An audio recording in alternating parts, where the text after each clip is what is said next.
welcome to another episode of Office Freedom, the podcast Flex with Richard Smith. This week, Richard is guesting on a US podcast with the legendary Frank Cottle, founder and CEO of Alliance Virtual Offices in California. Frank has been building flexible workspace brands since 1979, establishing himself as an advocate for new ways of working that empower people to work better, smarter, and more productively. As you can imagine, he's a serial entrepreneur and an expert on the future of work.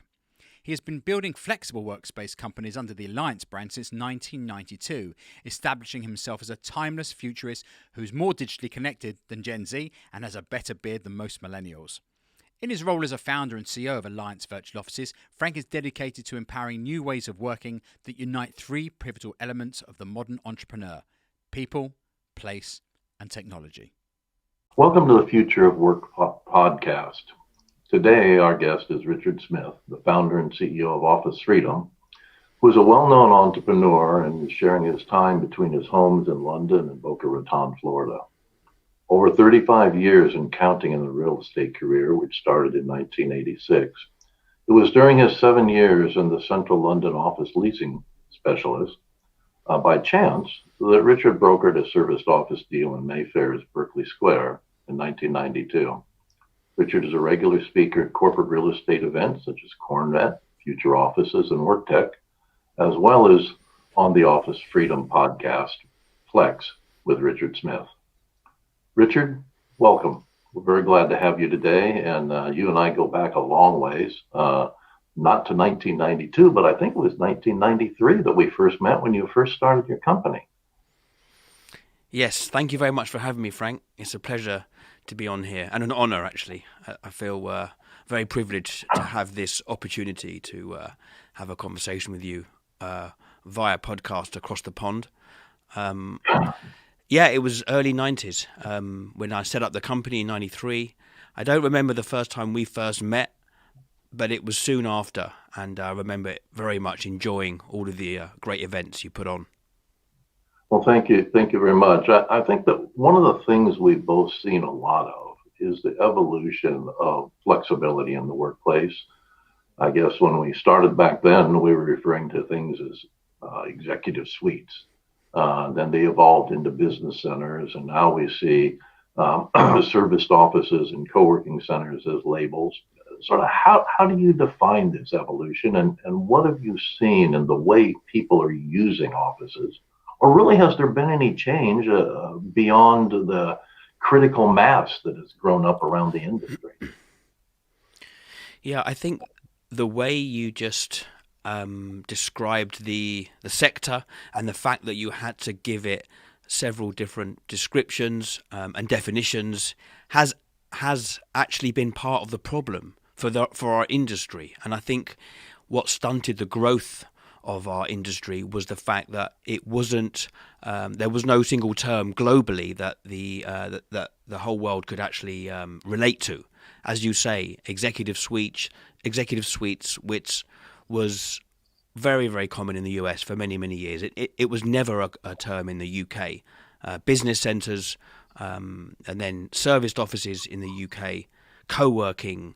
But I think the fact that now the industry is coining the phrase flexible workspace, flexible office space, has really helped the industry evolve and move forward, because also the co-working phrase, which is very big in the US and a little bit more 50-50 here. But in recent times, I've seen such dramatic change. It's unrecognizable from the early days. The investment that the industry has received over the last 10 years has created properties and buildings and office space that is much more fit for purpose than ever before. And now we are seeing major corporates and large corporations embrace flex, as well as the SMEs and startups that have always been at the party. But now I think that's really true. I think as we look at defining our industry for the audience in broad terms, we could say that our industry is comprised of all providers that combine people, place, and technology into a single bundled product that's delivered with a highly flexible service agreement. Not a lease, but a service agreement. for all three of those products bundled together. And that we have various industry sectors, or let's call them brands, that each have a brand promise for a moment. The classic serviced office or business center brand would say people, place, technology, and add professional services and image. And co-working might add those same people, place, and technology, but maybe a collaborative growth through a cooperative community. Yes. An incubator would be one of those two with mentoring. An accelerator would be an incubator with access to capital. So as we look at it, it's kind of like different models of cars in the automotive industry. You have luxury, you have the automotive industry, but then you've got luxury models and SUVs and sports cars, et cetera. All of those things, though, together comprise the industry. Yes. And I'd be interested in as the industry has evolved and as it has grown.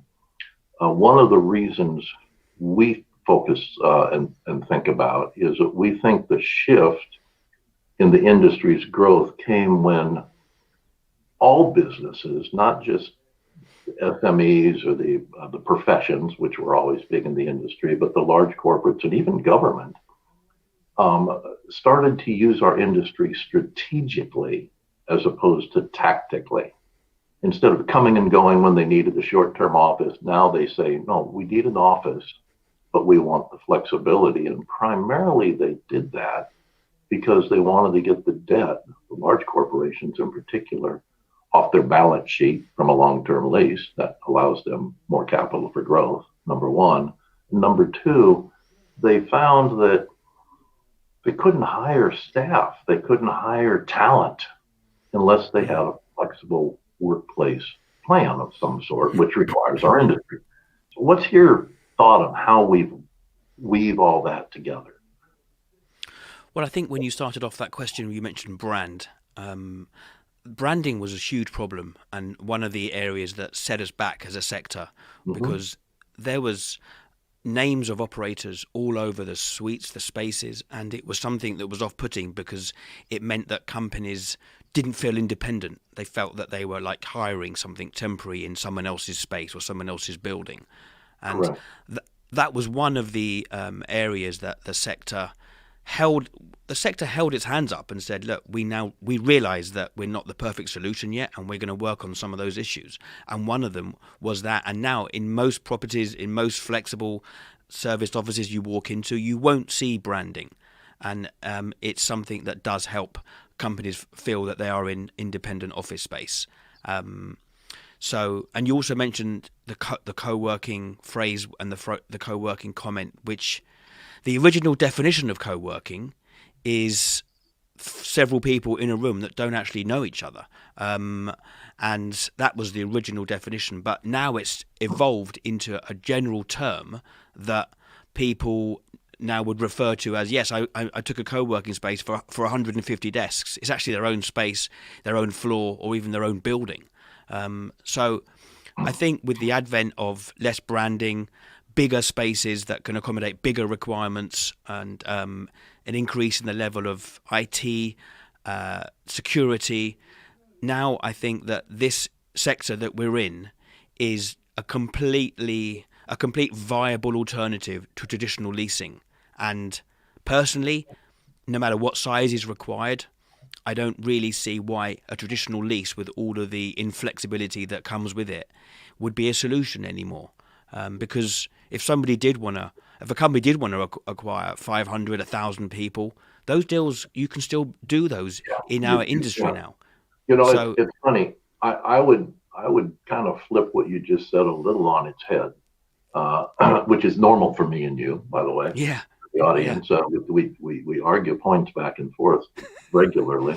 But I would say, relative to the branding comment, that the two most well-known companies in our industry, the 2,000-pound gorillas, if you were, have really over-branded, and yet they're still massive in size, and that would be Regus and its affiliated companies through IWG, Spaces, etc.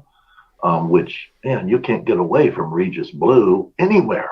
It's way serious about its brand. And then we look at WeWork, which was all about, when they even defined their company, they said, well, we are a lifestyle brand. Their whole structure was around their branding environment. And yet the rest of the industry has gone, as you said, to said, no, we're going to provide services and make the client feel as if this is their space, not our space. So it's an interesting, the two largest companies, or the most well-known, fall into that heavily branded category, which has helped their growth. The others are more client sensitive than brand sensitive. It's true. What you say. I mean, as you know, we both do. We attend many conferences, corporate real estate events, and when I'm speaking to most end users, most large corporations, the two companies that most of them have ever heard of are Regus, IWG, and WeWork. But the reality is that there's probably 1,000 providers of flex space globally in probably 25,000 locations, and that is the beauty of the sector, the diversity of the sector, the diversity of the offering. And really, one of the things that we pride ourselves on is letting the end user, the clients, know what's out there in any given marketplace. Because whilst WeWork and IWG are on our radar, obviously, there are also many providers that also need to be, educated to the end users. And although I do think Regus, to be fair to them, have actually dropped back on the branding quite a lot compared to maybe 10, 15 years ago, 5, 10, 15 years ago. I think that's right. Now, I would probably say that one of the reasons that they've done that is they switched from Regus only to International Workplace Group, IWG, and that is now a multi-brand company, with the second primary brand being Spaces. So that makes a lot of sense strategically. I don't think they did that, Frank. I don't think they did that because of that. I think they did that because they listened, and they realised that people didn't want to see branding everywhere. Although you are right, WeWork have bucked that trend, and they are quite, they're quite. It's obviously a WeWork building when you walk into the building. Once you're actually in the WeWork building, it's not as in your face in terms of the branding, but outside, 100%. But look, it's horses for courses. People like a whole different variety of things and choices in life, and our industry is no different. No, I agree. I liked what you were saying about the definition of co-working and the evolution overall of space. And we would say individuals co-work, companies need privacy. So if you and I were to go into a co-working center and you're a broker and I'm a developer, we might co-work together and create a project. But as soon as we create that project and have an operating company and hire employees, et cetera, we start to need privacy.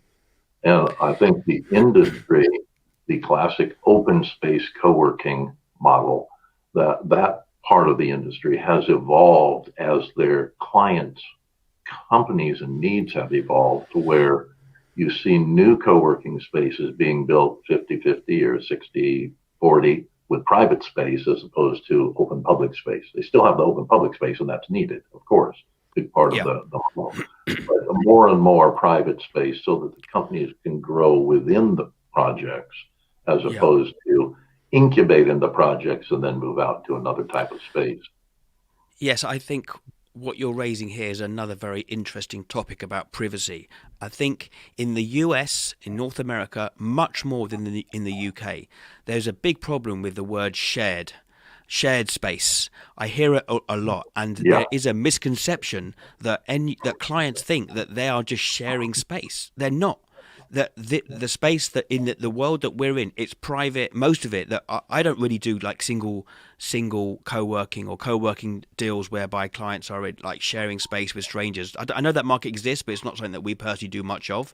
But this phrase, shared space, is a massive problem for our industry, Frank, and we need to do what we can to eliminate that myth, because our business is all about placing companies in private, self-contained space. The only space that's shared in the world where we do business is the communal areas. The communal areas are shared spaces, obviously, and if a company wants to build their own communal areas dedicated, they can, and they'll pay for it, but they can. But the beauty of our industry, and I think what's taken us to the next level, is the fact that we have such incredible communal areas in the buildings, in the flexible workspace industry. Literally thousands of square feet in most of the properties that the clients are not directly paying for, but they can enjoy those amazing facilities and amenities. And this is so important, especially as we come out of COVID and the pandemic, that people will be able to enjoy their office space, but also enjoy the fact that they can step out of their office space into communal breakout areas, gyms. They can ride in and park their bike, and showers and event spaces. All of this this like communal space in these buildings is amazing, but not to be confused with the office space, which is private. Yeah, I absolutely agree with that. And it's much like if you were building a quality apartment or condominium complex, you would have a lot of amenities, such as a gym, public areas, pools, etc., and services that you wouldn't necessarily find accessible if you just had a private home or renting a private home. And so I think the amenity factor, business amenities in particular, that help the customer succeed in their business. You remember the old adage that has been around for decades and decades, says, well, we'll run your office while you run your business. Yes. And most companies, particularly branch offices of large companies, aren't prepared to run an office. They have a task to do. They have work to do. But they shouldn't be running an office, and they shouldn't have resources and capital tied up in things that they only use part-time. You know, if most companies use their meeting room or their conference room 1 or 2 days a week for about 4 hours at a time, and yet they pay for it 24/7. And in our model and the flexible workspace model, that is only pay as you need, and that's much one of the primary benefits of the model overall. How do you think our model has stood up during this pandemic period? How do you see us as a solution? And now that we see so many large companies reducing the amount of office space they have when they renew, do you think our industry will actually become the client or partner of choice to the large property companies for what we do overall? Well, I think it's very difficult not to be biased because of the sector that we're in or that I'm in. But I've spent many years in the conventional leasing sector. I still do leasing transactions. I mean, we represent many serviced office co-working companies that ask us to help them expand their footprint and find them. So I'm still in that world, and I'm well aware of that sector and the benefits. But I have to say, to me, it's entirely obvious that as we come out of this pandemic, or even if we live with COVID ongoing, but it's under control and it becomes part of life. But as we come out of this, the seriousness of the pandemic into something that is much more, we can cope with the day to day. The flex industry has to be the perfect blanket to catch the business world as it returns to the office.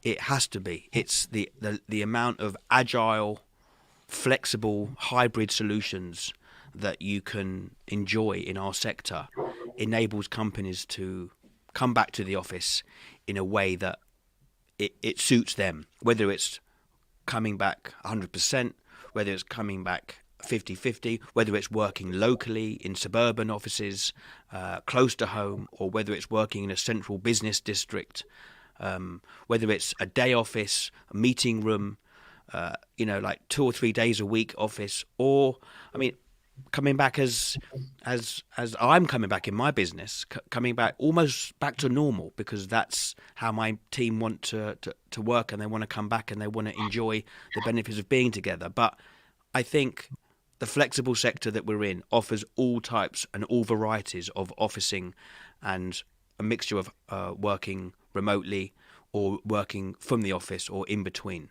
So I do think that going forward, our sector is the perfect solution for companies to think about for their return to work.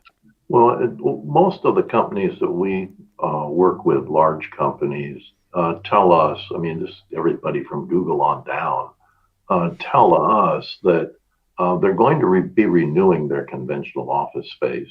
They're going to continue to grow and take new conventional office space, but their renewals are only going to be about 75% of their prior space commitments. So if they had 100,000 feet, they're going to renew 75. And that means that the property companies are going to suffer that vacancy, so to speak.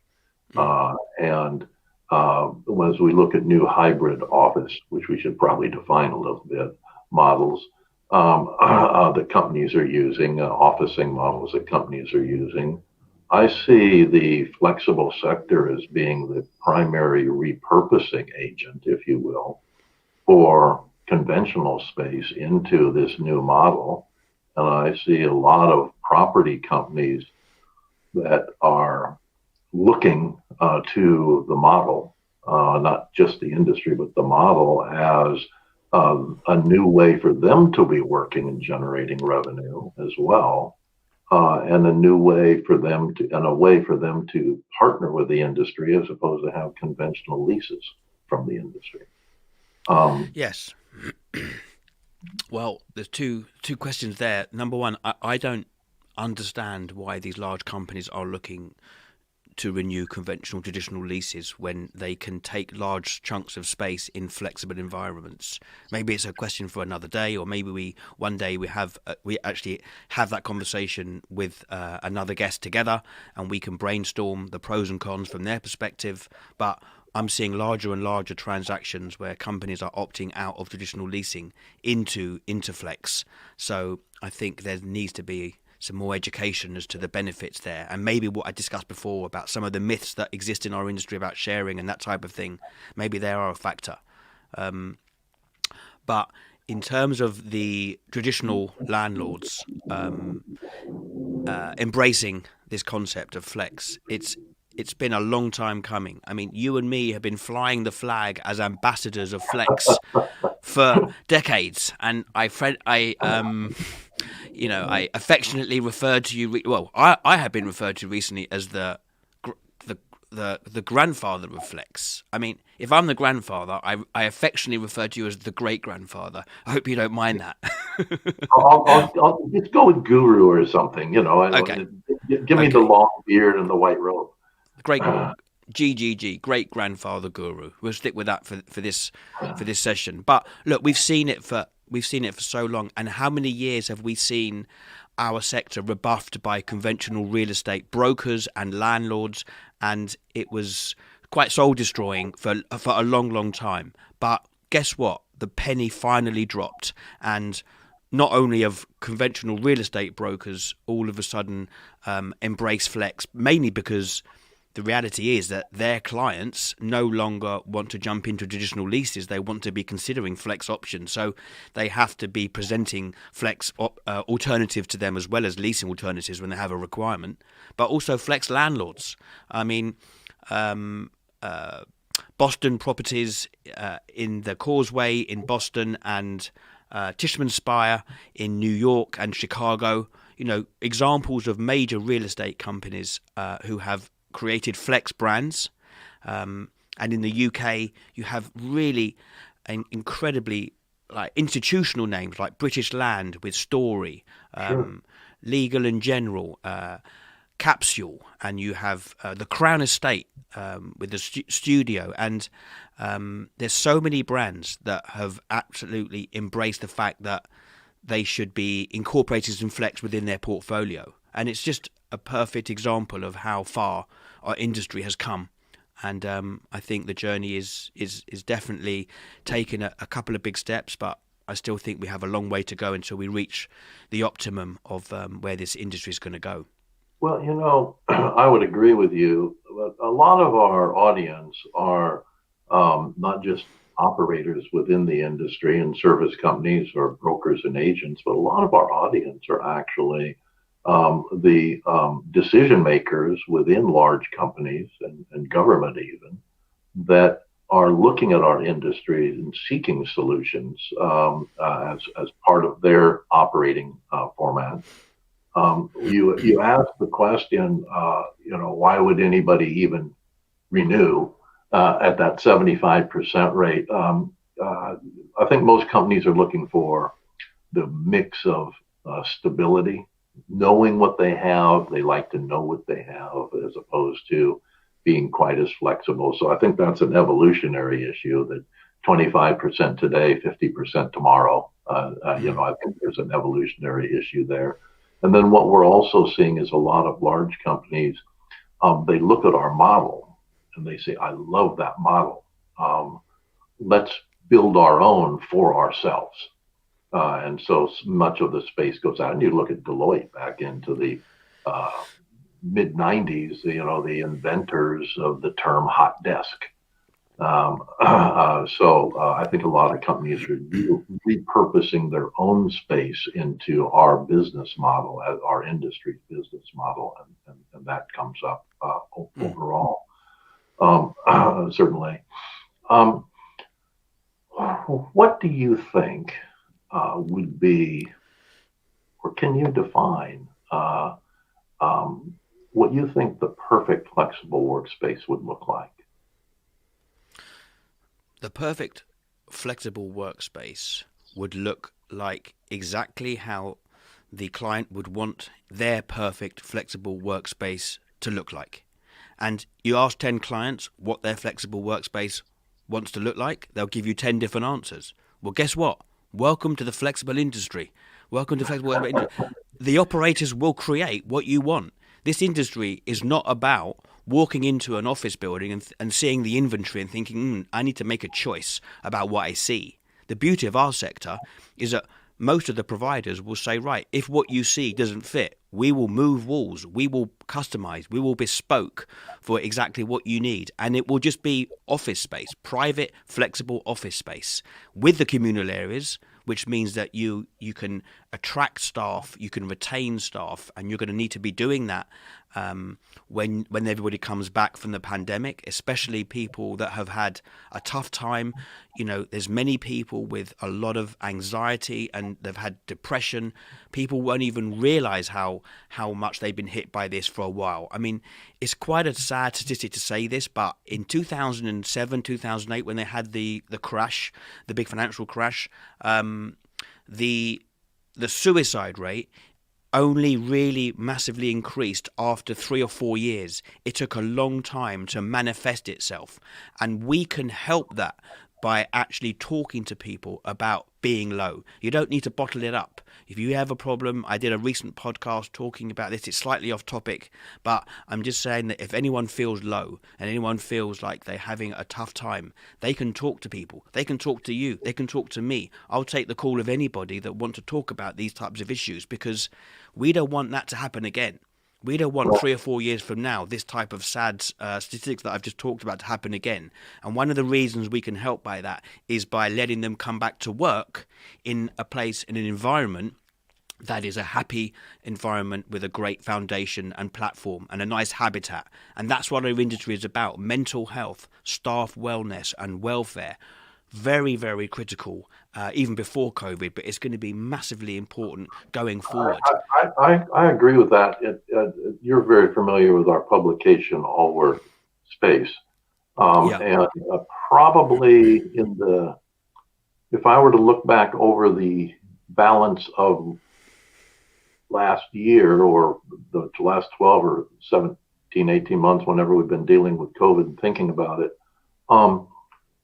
the content or the articles that dealt with wellness, wellness in the workplace, wellness, the work-life balance, wellness issues, support in the workplace, etc., have been probably the highest trending articles as a group. So people's interest in wellness in the workplace has really, I won't say even peaked yet, but it has really become an awareness factor that we blend all these things together. So we say people, place, and technology. If you were to talk to the pure co-working crowd that started, really focused on the interest, that they would say, well, all those things are important, but they should be superseded by community. Absolutely, the community. And community includes all of the support structure that you're talking about through a natural humanistic approach. It's so important. So I think that is a great part of what we're going to see in the future in all officing environment, whether it's corporate or whether it's flexible workspace that's shared on an amenity basis. The community is an amenity that comes with our type of space. And it was a big thing before COVID, but post-COVID is going to be even bigger, to have an environment where people can feel relaxed and not anxious, and have some downtime, let their hair down, and just enjoy their working life. Because as you know, Frank, you know probably better than most that up until 10, 15 years ago, going to work wasn't supposed to be enjoyable. You go to work, you tough it out, and then you get home and enjoy yourself. Well, actually, why can't you just enjoy yourself at work and be happy and enjoy your environment? And that's why our sector has become such a main part of society. But to try to go back to your question, to give you the answer, in terms of the best spaces, I think we can create whatever a client wants, but I think the choice in the inventory nowadays is quite incredible. And I do feel quite strongly that even if a client, you mentioned like Google before, would want, say, 25,000, 50,000 square feet, if the existing inventory wasn't there today, you and me both know that we could approach any one of many operators and say, right, Google want 50,000 square feet, but they don't want to have the hassle of taking the lease and the fit out and the build out and the IT and the telecoms. You take the lease, Mr. Operator, and do an outsource back-to-back transaction to Google or the end user corporate. Which they can do. So therefore they outsource the fit out, the amortized over the period of time, and a solution is there for any size requirement. That's why I challenge any end user to say, I'm going to jump back into a lease, because this industry is not just about the small requirements. I can concur on that. We used to refer to that a decade or two ago as managed workspace. But the reality is it's just part of the flexible work model now. It's so built into that model. And we can thank people like IWG that have lots of horsepower, if you will, lots of bandwidth, for pioneering some of that marketplace transition on a large scale. And now it's commonplace for all operators to have that capability. So that's pretty good. But I don't think that's well known, Frank. That's the point. I don't think that is that well known in the business community, and that's something that hopefully via this podcast or via future communications we can educate the business public more about the capabilities that this sector can provide.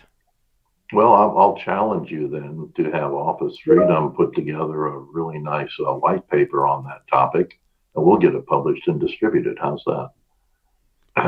It would be a pleasure. If people want to reach you, how can they reach you, or how can they reach you at Office Freedom? Yeah, my email is richard@officefreedom.com, and the website is www.officefreedom.com. And I'm be pleased to speak to any of your listeners and guests, and thank you for letting me be a guest. I really did enjoy it, and it's great to see you, Frank. And as you say, it would be great to actually be face-to-face once again in the near future. I'll look forward to it. Take care, Thanks Richard. a lot, guys. Have a good one. Bye-bye. I hope you enjoyed that chat, and so until next time.